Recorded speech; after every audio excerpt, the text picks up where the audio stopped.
तो अभी हाल ही में मेरे से ये बड़ा ख़तरनाक सवाल पूछा गया है कि एक ह्यूमन सेल के न्यूक्लियस के अंदर डीएनए के कितने मॉलिक्यूल होते हैं। तो एक्चुअली ये कन्फ्यूज़न एनसीईआरटी की एक लाइन से क्रिएट हुआ है जिसमें लिखा गया है कि ह्यूमन का जो डिप्लॉयड कंटेंट होता है 6.6 × 10⁻⁹ बिलियन बिलियन यानी कि 10⁻⁹ बेस पेयर होता है।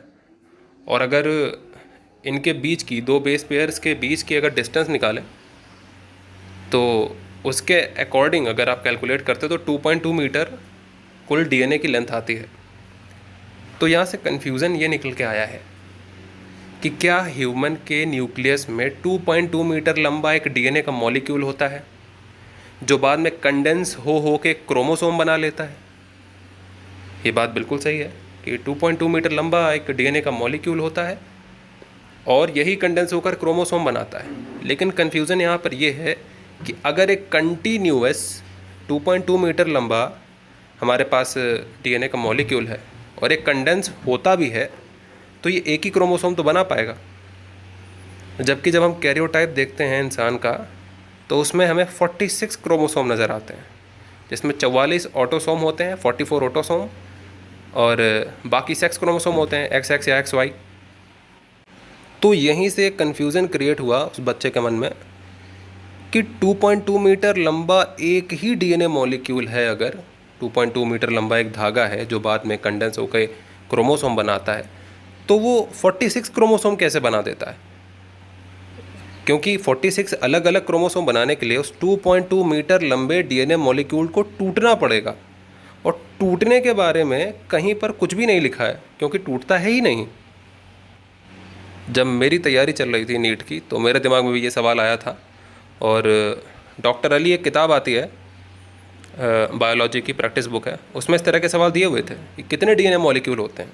तब ये क्वेश्चन मेरे दिमाग में आया था और काफ़ी रिसर्च की थी लगभग महीने भर, तब मुझे इसका आंसर पता चला था कि 2.2 मीटर लंबा डीएनए होता तो है लेकिन एकदम कंटिन्यूस नहीं होता, एक धागे की तरह वो नहीं होता।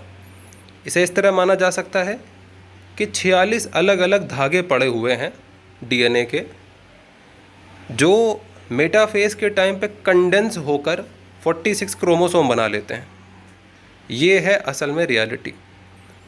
और अगर आपको शक है तो ह्यूमन जीनोम प्रोजेक्ट को देखिए, उसमें उन्होंने साफ बताया है कि सबसे बड़ा क्रोमोसोम है क्रोमोसोम 1 और सबसे छोटा क्रोमोसोम है क्रोमोसोम Y। ये पता कैसे चल सकता है? सिर्फ एक ही तरीके से पता चल सकता है, जब क्रोमोसोम 1 अलग हो, क्रोमोसोम Y अलग हो, इन दोनों को अलग अलग मैप किया गया होगा, तभी तो पता चला कौन बड़ा है कौन छोटा है। तो यहाँ से ये बात आती, क्या एनसीईआरटी ने गलत लिख दिया है कि 2.2 मीटर लंबा एक डीएनए का मॉलिक्यूल होता है? यानी कि लंबाई तो आप तभी नाप सकते हो ना जब पूरी एक लंबी सी चेन हो डीएनए की जो 2.2 मीटर लंबी हो। तो इस बात का जवाब ये है कि उन्होंने भी गलत नहीं लिखा है। उन्होंने ये कैलकुलेशन इस तरह किया है कि उन्होंने 46 अलग अलग डीएनए मॉलिक्यूल को जोड़कर, उनकी लेंथ को जोड़कर एक लंबा सा डीएनए मॉलिक्यूल बनाया है और तब उसकी लेंथ बनाई है। और ये बात साबित कैसे हुई थी? विकीपीडिया है, मैं अभी फ़ोटो डालता हूँ इसका, विकीपीडिया पर यह चीज़ दी हुई है।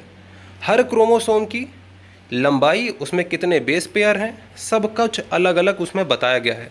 और जब आप उन सभी बेस पेयर को और उन सभी की लेंथ को जोड़ते हैं तो वही आंसर निकल के आता है 6.6 × 10⁹ बेस पेयर और ऑलमोस्ट 2.2 मीटर लेंथ का एक बड़ा सा डीएनए मॉलिक्यूल।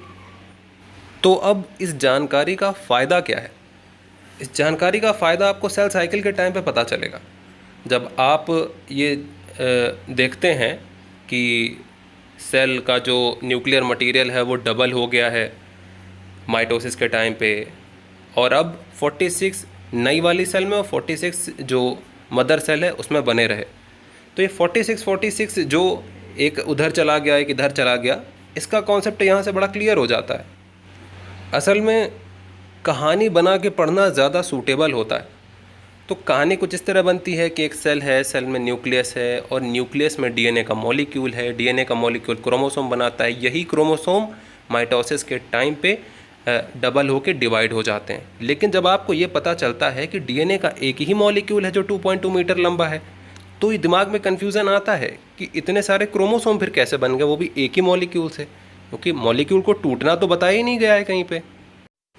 तो कुल मिलाकर जो बात पता चली वो ये है कि न्यूक्लियस के अंदर 46 टुकड़ों में हमारा पूरा डीएनए होता है, और अगर उन 46 टुकड़ों को जोड़ दिया जाए तो 2.2 मीटर लंबा डीएनए बनकर आएगा। लेकिन रियलिटी में हमारे न्यूक्लियस में 46 टुकड़े होते हैं जिन्हें क्रोमेटिन फाइबर कहा जाता है, और यही 46 कंडेंस होकर 46 क्रोमोसोम बना लेते हैं, जैसे कि ये फ़ोटो जो ये दिखा रही है। तो इस जानकारी का इस्तेमाल आप ह्यूमन जीनोम प्रोजेक्ट को पढ़ने के दौरान कर सकते हैं। सेल साइकिल में जब डिवीज़न होता है क्रोमोसोम्स का, माइटोसिस में और मियोसिस में, तब कर सकते हैं। तो मुझे लगता है ये जानकारी काफ़ी काम की थी, इसीलिए मैंने आपको इसके साथ शेयर किया है। बहुत बहुत धन्यवाद।